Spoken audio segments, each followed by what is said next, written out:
Hey everybody, it's Gary Lucas, your old friend. It's 3 p.m. here in New York on a Thursday. We had a little dusting of snow last night, about 2 inches, so it's making it look fresh again somewhat. But it's deceiving. It's like a dusting, as I said, and underneath is the slush and the ice. And anyway, tread carefully and keep your lamps trimmed and burning. And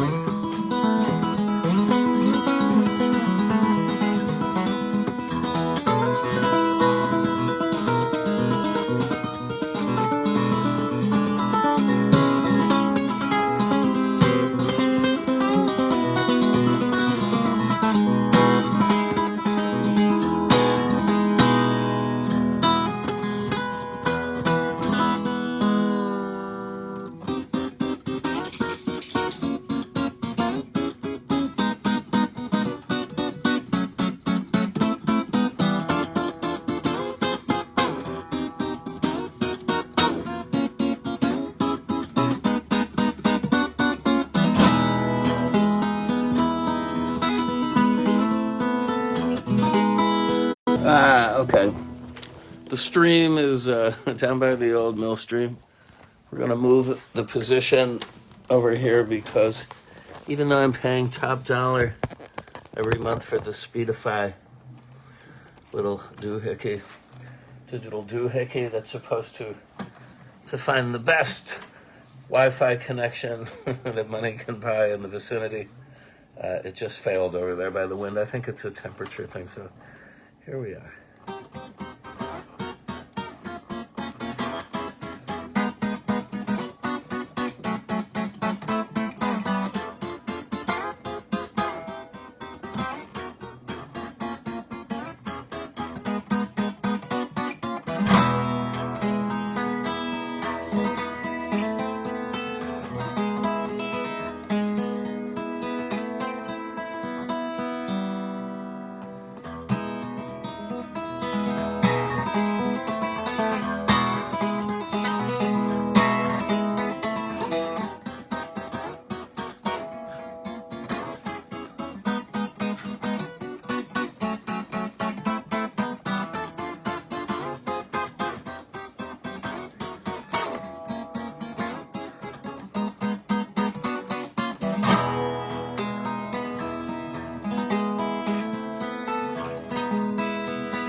Well, some of you out there who played with me on this Hookist.com project, about a year and a half ago, may recall this music. We were writing a song together entitled Stolen Moments, and I did this with Terry Durgash and Meredith Collins, these good friends of mine, a lovely couple. Today is Meredith's birthday, so wish her happy birthday. She's on Facebook. And basically what it is they come to different musicians, songwriting musicians, and you write a song. It's an interactive kind of thing where you would provide lyrics that might fit with the melody, the instrumental that the songwriter proposes. And so this was one of them. But I tell you, this song goes back about 10 years ago. I was asked to do a collaboration with a brilliant English singer-songwriter, female, named Wonder Smith, who was just a phenomenal talent and a really, really nice person. So sweet. And she was an expat living in Amsterdam for some years. And she had made one EP, maybe it was a full album, but it got some great reviews initially. And she was tipped as someone to watch, by critics in the UK and in Holland. So someone, I think it was my friend Gert, who runs, I think he is still the programmer at the Milky Way, which is one of the best venues in Amsterdam. Anyway, he put us together and proposed a collaboration. So I flew in really early in the morning. These flights from New York pretty much land in Amsterdam Schiphol at about 6 to 7 a.m. I mean, you can get a much later flight out of New York, but I wouldn't advise it. But then, so I went directly to the Park Hotel. That was like, for many a year, my base in Amsterdam, right on Leidseplein, and right next to the Paradiso, very centrally located. A very nice hotel that was renovated a few years ago. Anyway, we met in the lobby, and they gave us a private room, like a banquet room, in the in the cellar floor. They had a lot of conferences going on there. They do that a lot in these big hotels. Who knows? The United, the Heineken plant workers of Holland, or something like that. The United Brewery employees. So I got with her, and right away, we hit it off. And I just started to play, like often, really, as I mentioned, my composing methodology is nothing more than running my fingers over the strings in a kind of unconscious way. I'm not directing too much attention to it until I hear something that perks my interest. My fingers just wander and go their own way sometimes. But I am paying attention. And so I heard some stuff I thought was really cool, and that became that instrumental. And she did a beautiful part to it, I have to say. And we did about 4 or 5 more over a couple of days. And then lost touch. I think she got busy. She was going to record this, but then she died tragically of breast cancer. Really horrible. And I did a tribute to her at the Milky Way about 3 years ago, where I played all these songs and attempted to sing them myself, but I really couldn't do justice to her original vocals. I have the demos. They're kind of like sacred tracks of mine. I don't know if I'll put them up on SoundCloud or something someday. They're rough, but there was something original and beautiful about them. So that was, one of those things that just got away, unfortunately. But I had Jolene Grunberg, great Dutch singer, who was on my new album. All right, now here comes the plug. Here I have to fetch some of these, my commercial accoutrements. Jolene is a really fine, excellent Dutch vocalist, Grunberg. And this is the album that she's on. This is my 40-year retrospective double CD. And here you can hear her sing on this record a song called "Story Without Words," which is one of those unreleased Jeff Buckley and Gary Lucas songs. I think one of my best. I wish it had been recorded properly by Jeff. We didn't really get to it in the time he was alive, but I was really thrilled to do it in an orchestral version at the Paradiso in Amsterdam under the production guidance of my old friend Co de Kloot. Co is like really one of the best people I know in any country, and Co really helped enable a lot of my music to be brought forward in the last decade in Holland in these great concerts at Paradiso, which is an old deconsecrated church in Amsterdam where all sorts of people have played for years and years, including the Velvet Underground when they had a reunion, and the Stones played there, and, big groups. And I started to play there. I played an International AIDS conference performance for International AIDS Day back in 1990, I think was the first time I played there. And after that, I played there with Beefheart. I have to mention about 10 years before that on a tour, which was great. Although I saw some savage scenes of violence of bouncers versus fans. Wasn't the first time around Beefheart, but it wasn't a normal occurrence either. I don't want to make it sound like January 6th here or anything, but it's another story. Anyway, I think I played altogether about 30 times in one format or another. Paradiso was always a great place, and the BIM House too. But I digress. Anyway, yes, where was I? So, Wondersmith, I'm really just recalling her talent, and her radiant presence is a bit of a bummer here. And so is the impeachment hearings, which Caroline is watching in the other room right now as I've been glued to the set. I think if there was anything that might melt somebody's heart of stone who had previously rigid views on the role of Donald Trump and his culpability, it would be to watch any of these segments, because they're really laying out a case methodically that ties together all the threads and shows connections there, so that it wasn't like it just came out of nowhere, this riot, of the Trump army descending on the Capitol building. It was really, I don't know if you ever saw Jason and the Argonauts, great Charles Schneer produced film. Ray Harryhausen did the animation from about 1963. But there's a scene with this evil wizard at the end who sows the ground in front of Jason and his soldiers with teeth from a slain dragon, like he's sowing corn seeds, and suddenly skeletons pop up out of the earth with shields and swords, and he says, "Kill them," he points forward. That's what it seemed like to me. That's my projected overlay of that speech. But then again, what about all those other people? What about his son, Don Jr.? What about Rudy Giuliani, who was the guy? Mo, something.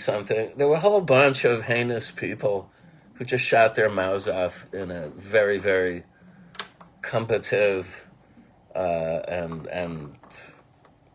provocative way, trying to rile up that crowd. And then, go, kill them. They might as well have said it, but it was done a little bit with misdirection. It reminds me a bit of Beckett, the story. Who will rid me of this meddlesome priest? Who will rid me of these meddlesome vice presidents and Congress people who are blocking my agenda and my lust for power that I have to keep up? Anyway, please do yourself a favor one way or another, even if you are a rabid Trumpite. Look at it, because I can't imagine they're going to come up with anything other than, it was free speech. It's like Fox News saying, yeah, we had people pounding those lies about Dominion voting machines and Smartmatic for months and months on our channel, but that was free speech. It was like something, the president and we're a news channel. We're fair and balanced. We thought it was important to discuss it, but they didn't discuss it. They asserted it as if it was fact.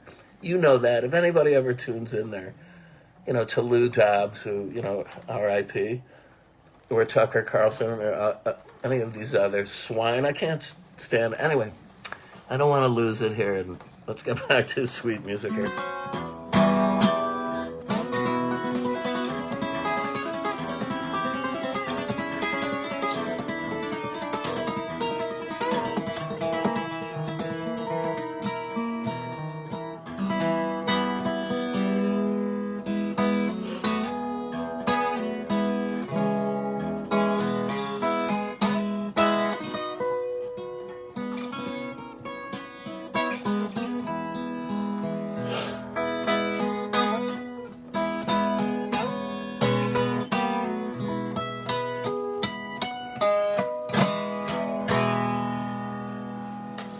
And, well, not a pleasant sight, not a pretty sight, but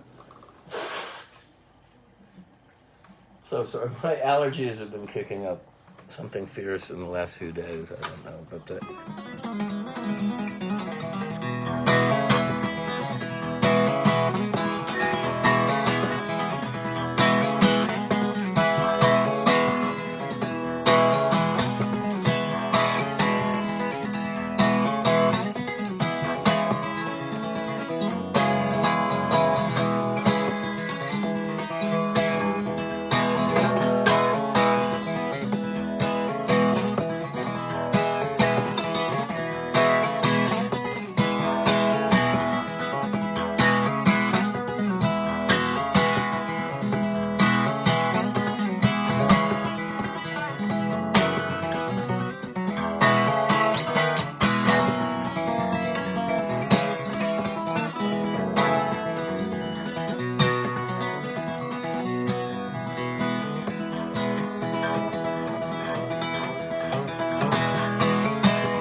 Okay, a little bit of Nino Rota's theme from La Strada, aka The Road.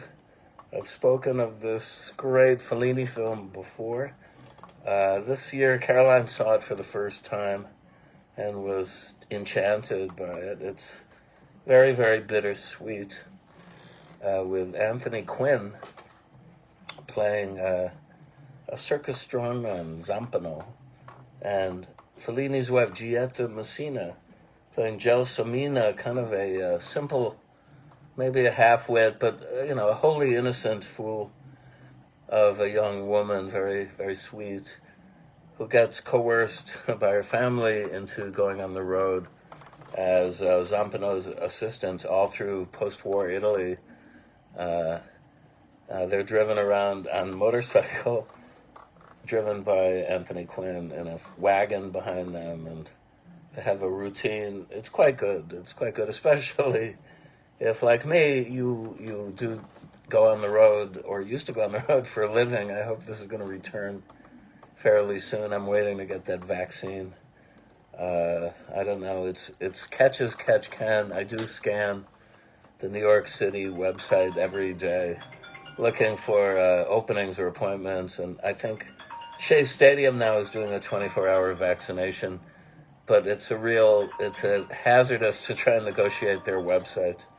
So I don't know. We have an incoming, Caroline. A call coming in, but she's doing a lot of business these days, and she's very in demand. As is my new album. I have to say, the initial reports are stunning. I want to thank everybody who wrote some comments.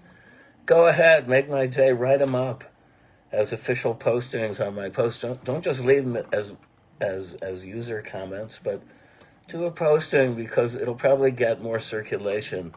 And that's what it's all about. You want people to repost. You want to be able to move the spider web into all directions. I'm always saying at the top of these things, please share. Please, if you would, and if you like that new album, do a proper post. Write a few lines. Go ahead, take a chance. Frank Sinatra famously said that to a friend of mine who was doing sound for him once in Italy. This was good. He never would show up. Talk about going on the road. He had the most deluxe situation I've ever heard. During a European tour, he lived every night, or he slept every night in a rented villa in the south of France. And then, let's say the next night, it was a show somewhere in Italy. At 5 o'clock, his private plane would fly him to the closest airport, where he was whisked away in a limo. And he would show up about maybe half an hour before showtime and step on stage and pick up a mic and go, whatever he would do to warm up.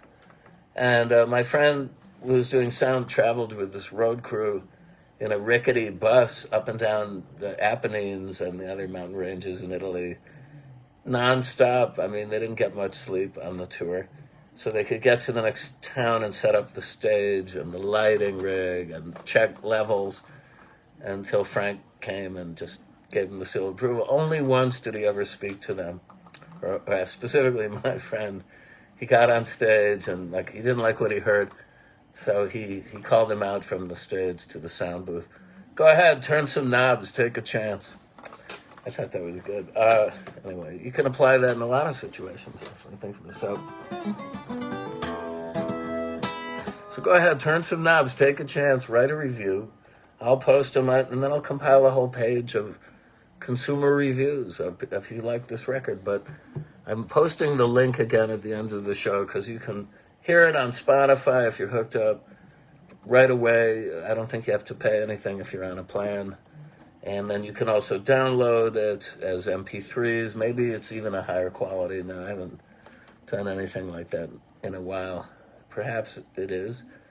I do have lyrics to a lot of the songs available that they didn't connect to the downloads, or even it's not on the physical package here.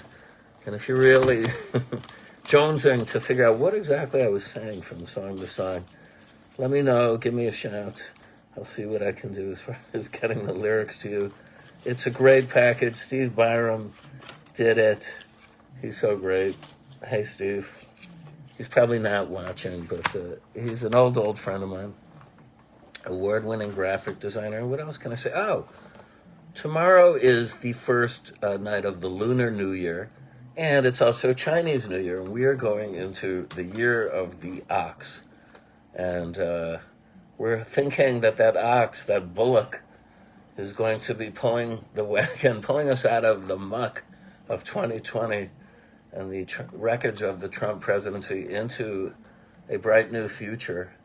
That's what we hope. And so to celebrate, I got two things going on. Feifei Yang, my singing partner for some years now, mainland Chinese vocalist, erhu virtuoso, very, very sweet woman that we play very well together. We recorded in Euphoria Studios here in New York City last Friday, a whole hour-long set. It might be even a bit longer. Many songs that we are doing of 30s Chinese pop, a genre that I love very much for years. The Edge of Heaven album is probably my best-known album, go figure, of all my solo albums. And then also we're doing covers of things like Bob Dylan's All Along the Watchtower and Leonard Cohen's, Jeff Buckley's Hallelujah, and Grace. She does a marvelous version of Grace in Mandarin Chinese. So that will be streaming on Facebook on the Queens Public Library website. I'll post a link. I did earlier today. It might even be up on YouTube soon, who knows. But thanks, Euphoria, David Sokol, who runs that studio. A good, clean machine, Euphoria. And we went out and got tested the day before, so we're good to go, at least for the moment, and haven't yet, exhibited any untoward symptoms since then, so I guess I'm safe. Gotta get that vaccine. Oh, and then the other thing is at midnight tonight, the world premiere of an amazing clip for All Along the Watchtower, which leads off the second CD on this package, The Essential Gary Lucas. It was recorded just Feifei and myself. Normally Jason Candler is part of this group. It's a trio, Edge of Heaven Live, but he couldn't be at the session, as he couldn't be in the live taping we just did, I'm sorry to say. But it's a really good track, and the imagery for the clip is pretty good, pretty compelling. So please tune in if you can at midnight Eastern Standard Time. I will make it live. It will go live then and be available from now until whenever on YouTube, in perpetuity, as they say, forever and a day. So until, I guess that's it. I don't know what else to say. I can do a little show until I want to plug my friend Eric and his bookstore down the road.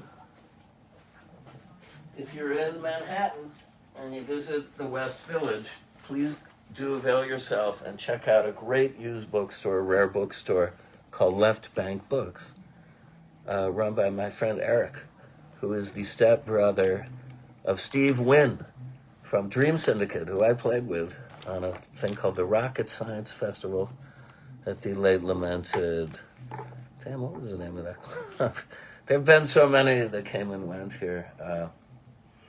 The Highline Ballroom, that's right. Me, Steve, who was that? Rufus Wainwright? He didn't want to go out after me, man. I'll tell you. But that's another story. This is called Get On Down, a decade of rock and roll posters. Beautiful Jimi Hendrix on the cover. It's covered in cellophane, so you can't really get a good image, but I'll show you something that's pretty cool. Now, I had this, which is a poster for The Move from Middle Earth, on my wall as a freshman in college. I found it at the Yale Co-op.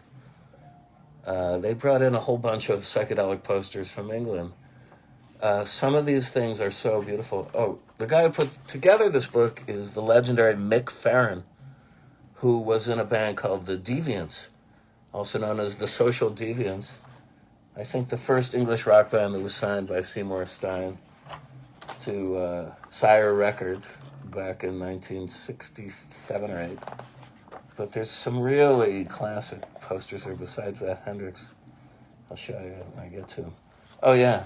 Some of these were the covers of Oz magazine, and I think Martin Sharp did this Dylan. And the poster was Blown in Your Mind, or Blown in the Wind. Here's Hendrix as an Indian. We need a lot of light, and you can't really make it out that well, I'm sorry, but I'm trying. Okay. This is a club called Fifth Dimension, and who is going to be at this club? All these great psychedelic bands. I mean, what a time to live in London. Okay, The Soft Machine, they use this on a reissue. The printing in this book is incredible. I'm so lucky I was able to find it.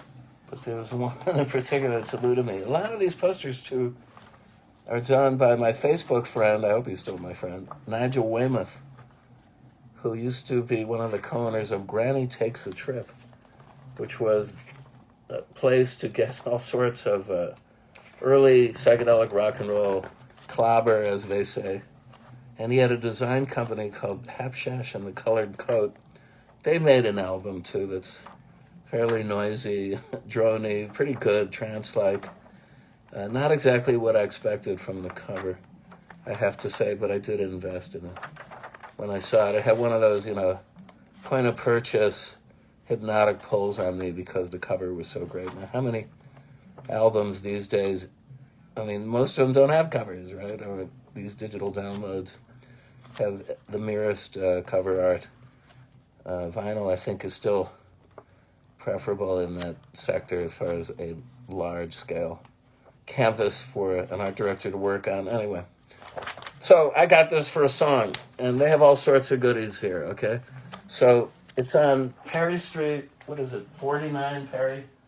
59 Perry Street. You'll find it. Left Bank Books. Sorry I couldn't be more specific. It's right next to a townhouse that used to house Virgin Records America, and before that it was Chris Blackwell's, and before that it was Sir Mick Jagger's townhouse. I don't know who lives in there now. Who could be in there? Taylor Swift? No, probably not. Lady Gaga? No, she bought Frank Zappa's house. Who might be in this townhouse? Maybe Elon Musk. Anyway, what a pleasure to see you all again. We'll take the tour. There's that beef heart over there, the flying saucer. It's the 360 panoramic front room tour. Woo. Yes, it's like you could incorporate that into a movie. Let's take a look outside. Blustery, a little snowy, no workmen on Hugh Jackman's house or the oligarchs. Palazzo Ciuppi over there, Julian Schnabel's joint. Anyway, I'm still here. It's Gary Lucas. Caroline is making, she's cracking me up. I have to attend to her needs in the other room, yes. So I love you guys. Thanks for tuning in. Please visit the virtual tip jar. It ain't easy being me and doing this. And it's like a lot of it is keeping up appearances, you know what I mean? But I try. Love you guys, and I'll see you on Saturday. Okay. Be well. Stay safe. Wear that mask.